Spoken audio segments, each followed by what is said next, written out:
Nah itu pemirsa, kemarin kan kita bicara Hormuz yang mencekam ya. Saat ini Selat Malaka malah mendadak ikut-ikutan terasa kelam.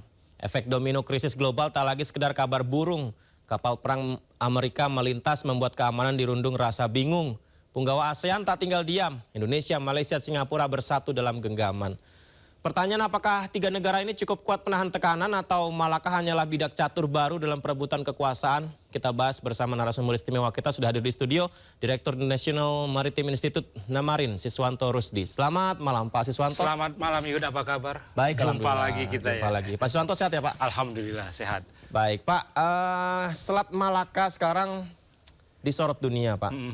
Tadi saya sebelum kita bahas ada plasma nanti gambaran lebih lengkap tentang hak lintas transit. Benar itu Pak, dalam UNCLOS itu iya, demikian adanya? Jadi di selat-selat yang dipakai untuk navigasi internasional itu berlaku hak transit, lintas transit dan hak innocent passage. Jadi itu di seluruh selat di seluruh dunia yang dipakai untuk navigasi kapal-kapal dari berbagai penjuru. Nah, cuman kan ada beberapa selat yang sempit. Oke. Nah, kayak Selat Hormuz. Kemudian kalau Selat Malaka kan lumayan lebar. Nah, di Selat Hormuz itu dua negara, Iran dan Oman. Sementara di Selat Malaka itu ada 4 negara pantainya, Thailand, Malaysia, Indonesia, Singapura. Nah, jadi itu artinya masing-masing negara pantai ini dia menjaga koridornya. Nah, koridor ini tentu ada yang lebar dan ada pula yang sempit. Misalnya bagian dari Selat Malaka adalah Strait of Singapore. SOM, Strait of Malacca and Singapore, atau disebut juga kadang-kadang Selat Phillips. Nah, itu sebetulnya itu lebih ke teritorinya Singapura. Nah, yang di koridor kita ada, yang di koridor Malaysia ada, ini relatif lebih luas. Hak lintas transit itu semua jenis kapal itu boleh melintas. Iya. Maksudnya dengan kebutuhan entah perdagangan, entah minyak, pertambangan, kapal perang, kapal induk ya, boleh. Cuman mereka harus segera keluar. Jadi kecuali kapal-kapal komersial dia boleh masuk ke dalam pelabuhan. Kapal-kapal yang non komersial, terutama kapal perang, dia harus melintas cepat. Tidak boleh berlama-lama di selat itu. Kemudian kapal selam, dia harus naik ke permukaan periskop gitu loh, supaya negara pantai, otoritas negara pantainya bisa memantau pergerakan kapal itu, apakah masih ada di perairan itu. Karena bagaimanapun selat yang dipakai sebagai pelayaran, alur pelayaran ini pada prinsipnya adalah wilayah teritorialnya negara-negara yang tadi gitu. Tadi itu ya. Baik, Pak Siswanto dan juga pemirsa, dari Selat Hormuz akhirnya sekarang yang juga bikin masyarakat resah adalah kok malah ke Selat Malaka di Asia Tenggara gitu. Sambil kita lihat di layar pemirsa. Ya, ini lebih familiar ya ketimbang Selat Hormuz. Indonesia, Singapura, Malaysia, Singapura, Thailand. Nah, ini ya, lihat nih ya, ini kan kita, pantai kita, pantai Singapura. Nah, biasanya dalam hukum internasional ada ditarik perairan teritorial, kemudian itu 12 mil, kemudian nanti ditambah zona tambahan 12 mil juga, berarti ada sekitar 24 mil. Jadi dari Malaysia ambil, dari Indonesia ambil. Nah, koridor inilah yang menjadi pelayaran lewatnya kapal-kapal perang atau kapal-kapal itu sampai keluar dari selat ini, dari Singapura keluar, atau dari sini, dari Port Blair India masuk. Jadi, nah di sini di kita ada pembagian separation scheme. Jadi supaya kapal tidak bertubrukan, diatur lagi kapal ini lewat sini, kapal ini lewat sini. Jadi kayak kita di jalan raya gitu. Ini selat tersibuk di dunia, Pak ya? Tersibuk ini relatif anunya Yud ya. Kalau Presiden Prabowo kemudian Menteri Luar Negeri Singapura Vivian Balakrishnan menyebut 70% lebih arus barang melintas di sini. Sementara di Selat Hormuz mereka menyebutnya hanya 20%. Tapi 20% itu kan lalu lintas energi. Jadi di sini ya segala macam. Ya energi, ya barang umum melintas di sini. Nah, jadi 70% itu karena memang ada pelabuhan Singapura yang dituju oleh sebagian besar dari arus pelayaran ini. Nomor 2, pelabuhan di Malaysia, Tanjung Pelepas atau di Port Klang. Jadi kapal-kapal yang melintas di sini itu sebagian besar ya melintas menuju ke Singapura, Malaysia dan Tanjung Priok. Tanjung Priok di sekitar sini.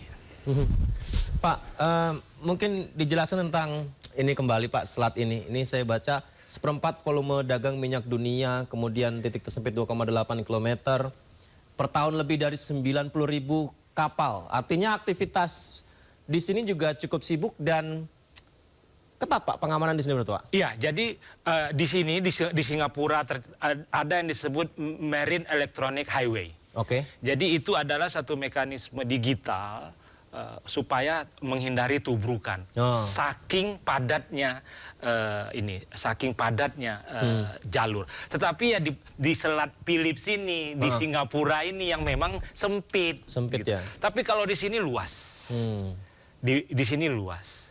Jadi di sini peluang terjadinya tubrukan atau collision masih tipis. Tapi kalau di sini sampai diberlakukan Marine Electronic Highway supaya kapal itu menjaga posisi masing-masing supaya tidak terjadi tubrukan. Karena ada beberapa kasus terjadi tubrukan di sekitar sini.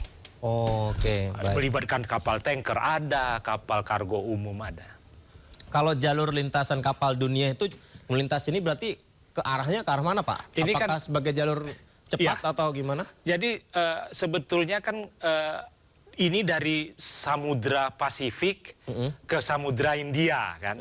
Jadi dari benua Australia, ini rutenya ke sini kan, ke sana itu Australia itu. Artinya tidak hanya tujuan ke sini saja tapi juga sebagai jalur lintasan kapal-kapal dunia. Iya, tapi kapal besar sekarang itu sudah pindah ke Natuna. Ke Natuna. Iya, jadi kapal besar tidak lagi atau sedikit yang melewati sini karena saking padatnya, dia akan lewat di Selat Lombok di sana, kemudian Selat Makassar, Selat Wetar di sana. Di sini ini kapal-kapal yang relatif kecil, kemudian kapal-kapal yang angkutan barang umum. Tapi kalau tanker, super tanker sudah ke Laut Natuna. Tadi Pak Siswanto disampaikan dari penasihat ahli Iran ya, bilang katanya ya intinya dari pernyataan dia kita harus waspada. Karena teritoria termasuk Selat Malaka ini ya wilayah regionalnya yang bertanggung jawab menjaga. Tidak boleh ada asing. Tanda kutip dia mungkin Amerika atau siapa gitu. Jadi begini, Amerika memang sangat ingin ikut cawe-cawe ya, mengamankan selat ini. Ada beberapa skema kerjasama keamanan maritim yang diluncurkan oleh Amerika, misalnya Regional Maritime Security Initiative. Itu Amerika pengen menggandeng Malaysia, Singapura, kemudian Indonesia masuk di dalam skema keamanan maritim Selat Malaka. Tetapi oleh kita ini ditolak karena Selat Malaka ini serahkan saja pengamanannya kepada 3 negara pantai tadi. Tetapi jangan lupa Singapura ini kan temennya Amerika. Di Singapura itu wirawiri kapal-kapal Amerika. Ke sana ya? Ya ke sana, sebutlah saja itu Changi Naval Base misalnya. Nah itu tempat kapal-kapal perang Amerika yang mungkin dari Pasifik atau dari mana gitu singgah di Singapura. Boleh kita sebut pangkalan militer Amerika di Singapura? Ya, kita nyebutnya memang itu sebetulnya disebut Changi Naval Base. Tetapi Amerika dan Singapura kan memiliki perjanjian kerjasama pertahanan. Jadi kapal itu masuk di sana, isi bensin, tukar kru atau beberapa kru malah berlokasi di situ gitu loh. Jadi artinya di dalam 3 negara pantai ini ada satu yang sebetulnya dalam tanda petik Ya. temannya Amerika gitu loh. Pangkalan itu sama nggak Pak fungsinya dengan pangkalan militer yang ada di negara-negara Teluk itu Pak? Agak sedikit beda, tetapi ya di situ bisa kapal Amerika bisa sandar, bisa mengisi bahan bakar, bisa mengisi bahan makanan, kemudian pelautnya bisa bertukar, nanti naik yang sudah di sini di Singapura naik, yang ini turun gitu bisa. Nah di kita kan ini biasanya cuman sehari 2 hari ya, kapal-kapal itu berlabuh di Tanjung Priok misalnya, kunjungan pelabuhan atau port visit gitu. Kalau di Singapura lebih dari sekedar port visit. Gitu. Baik. Kita akan simak dulu ya Pak Siswanto dan juga pemirsa. Ini seperti yang disinggung tadi, Menlu Singapura mengklaim Selat Malaka lebih strategis daripada Selat Hormuz. Kita simak pernyataan Menlu Vivian Balakrishnan awal bulan April ini. Be aware that in fact if you add up all the maritime oil, crude and refined, you might be surprised that actually more flows through the Straits of Malacca and Singapore than even the Straits of Hormuz. If you think about global trade, container trade, there's far more flowing through this place. And the most important geographical fact, which most people are not aware of, the narrowest point in the Straits of Hormuz is 21 nautical miles. Guess what the narrowest point in the Straits of Singapore is? It's less than 2 nautical miles. So do you understand now why we have to take a categorical position that international law and UNCLOS is the constitution of the oceans, and this is a right. Freedom of navigation as a right and not a privilege for ships. Ya, itu tadi Pak Siswanto, tanggapan dari Menlu Singapura. Bagaimana Pak respon Pak? Ya, jadi menurut saya ini bentuk reaksi Singapura sebagai satu negara yang perannya besar, tetapi gara-gara Selat Hormuz menjadi tidak ada artinya. Jadi mata dunia sekarang tertuju ke Selat Hormuz. Dengan dampak ekonomi yang luar biasa. Sementara Singapura itu seperti klaimnya Vivian juga penting, tetapi kan kapal yang masuk ke sana itu kan kapal kontainer gitu loh. Kapal-kapal tanker itu kan dari selat sana juga, dari Teluk Persia juga gitu loh. Masuk ke dalam refineries yang ada di Singapura, kemudian nanti kita beli atau bahkan minyak itu sudah kontrak dengan kita, cuman disuling di Singapura. Jadi sebetulnya ini semacam pengingat bahwa Singapura ini juga gede loh gitu. Singapura juga bisa memberikan pukulan pada ekonomi dunia, tetapi kami tidak mau. Jadi saya membacanya seperti itu ya? Gitu loh. Tetapi kalau memang Singapura pengen ya tutup aja gitu, karena kan keseratnya sempit gitu loh, kan cuma 2 nautical mile gitu. Tapi maksud saya sebetulnya tidak apple to apple membandingkan Selat Hormuz dengan Selat Singapura atau Selat Philips itu enggak karena kecil ya, kecil gitu. Dan perdagangan yang disebut tadi itu kan lebih ke perdagangan non energi. Pak Siswanto, kan tadi yang disebutkan kecil ya, berarti kan lokasi di sini kan tadi kita bahas ya. Di sini kan juga ada teknologi yang Pak Siswanto sebut tadi, Marine Electronic Highway. Marine Electronic Highway. Nah, ini kan Selat Malaka di sini Pak ya. Kalau di sini bagaimana Pak jaminan keamanan pelabuhan-pelabuhan yang ada di sini, kemudian memastikan bahwa kapal-kapal yang melintas di sini dalam koridor yang sesuai aturan. Nah, jadi begini, masing-masing otoritas negara pantai Selat Malaka ini punya yang namanya VTS, Vessel Traffic System. Jadi kapal-kapal yang melintas di sini dibaca EAS-nya, Automatic Identification System-nya. Jadi ini kapal nih, di sini katakanlah ada stasiun radio, stasiun pantai, dia bisa membaca AIS-nya kapal ini. Oh, dia berada di dalam koridornya. Jadi ini kayak kita pakai Google Maps atau apa di mobil. Jadi terbaca. Jadi cuman ini kan dia berbasis EAS. Kalau EAS-nya mati atau dimatikan, tidak terbaca oleh stasiun di sini.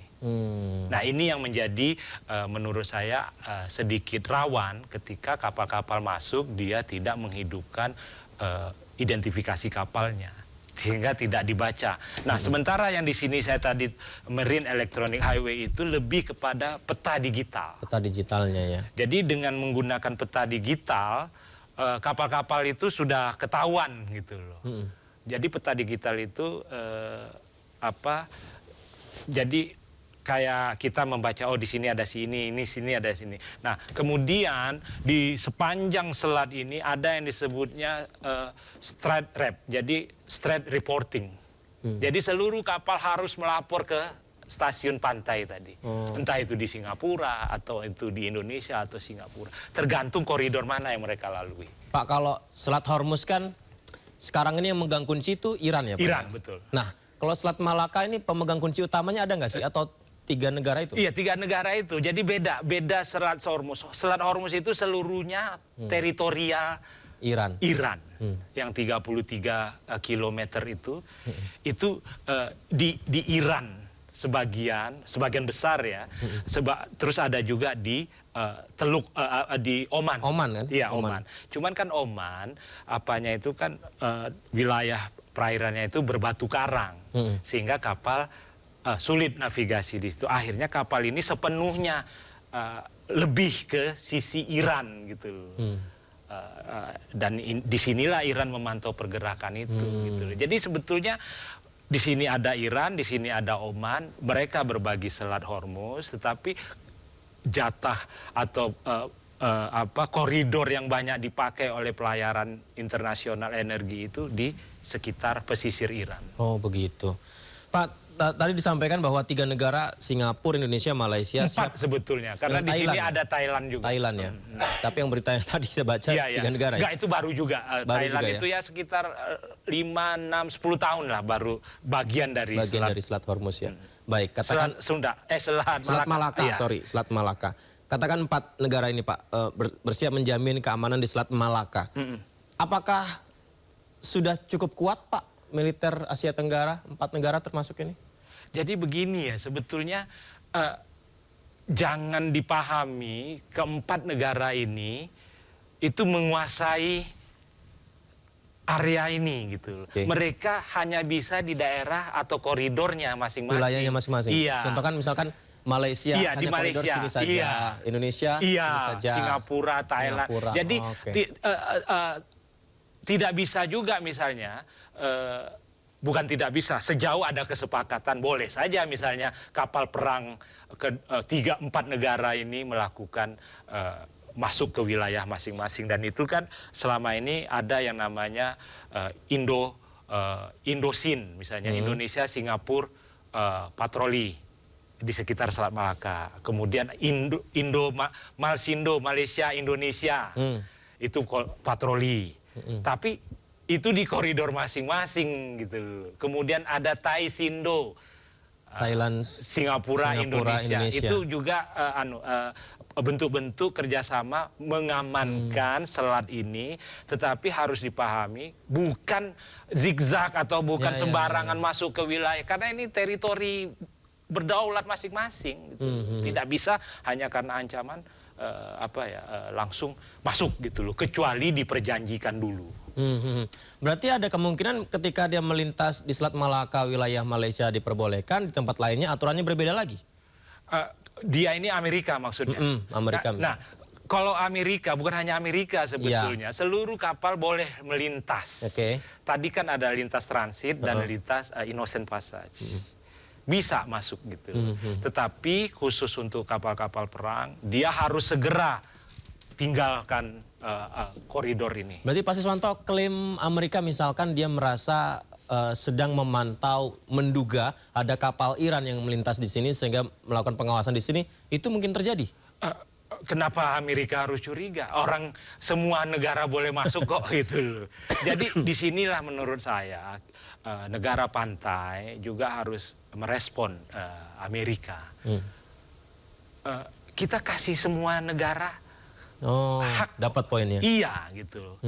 Kok kamu mau kejar kapal Iran gitu loh. Karena semua negara pun punya hak yang sama. Iya, semua. Ini kan di sini melintas kapal Prancis, melintas kapal Jerman, pokoknya siapa Artinya tidak serta-merta ketika ada kapal dari Iran itu ada kepentingan politik atau berhubungan dengan... Sejauh dia menghormati hak masing-masing negara ini gitu loh. Apa hak, pertama rapor, ya clearance lah ya. Kemudian keluar sesegera mungkin, tidak berlama-lama sehingga bisa dinilai menginteli negara pantai gitu. Sejauh itu dia tidak bisa Amerika menyebut wah ini kita mau kejar, ngapain dikejar gitu. Semua negara berhak kok melintas di sini gitu. Nah, ini yang sampai hari ini sayangnya kita belum bersuara. Kita baru sebatas mengumpulkan intel di Batam, di Kepulauan Riau. Tetapi bahwa langkah Amerika itu berpotensi melanggar hukum internasional yang tadi disebut oleh Vivian UNCLOS tadi, kita belum bicara gitu. Ini yang harus kita dorong, hormati dong hak-hak negara pantai ini. Yaitu silahkan bernavigasi, bermanuver di perairan ini, tapi ada innocent passage, ada transit passage. Satu lagi Pak, pertanyaan netizen yang umum ini Pak. Ya. Berarti Selat Malaka akan jadi Hormuz kedua? Agak berat, agak berat. Karena apa? Siapa yang ngeblokir seluas ini? Selat Malaka itu sekitar 600 mil laut lebarnya. Dan itu ada di Malaysia, ada di Indonesia. Memang yang agak kecil di sini. Di Singapura tadi yang disebut ya? Iya, agak kecil. Siapa yang mau memblokir segede itu? Berapa kapal yang dibutuhkan?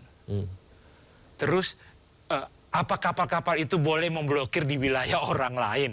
Nah, ini yang menjadi pertanyaan. Dia bisa memblokir sebatas di teritorinya. Wilayahnya saja. Wilayahnya. Nah, ketika teritori itu diblokir, ini kan memang saking gedenya bisa tetap lewat gitu. Jadi blokirnya nggak efektif. Tidak seperti di Selat Hormuz, selatnya sempit, begitu diblokir dia terkunci. Terkunci. Nggak ada yang bisa keluar ataupun masuk gitu. Baik, menarik. Pak Siswanto, terima kasih ya Pak sudah berbincang. Nanti kita bisa ngobrol kembali Pak ya. Terima kasih banyak. Direktur The National Maritime Institute Namarin Siswanto Rusdi pemirsa. Dan kita akan segera kembali Studio Prime. Usai jeda tetap bersama kami.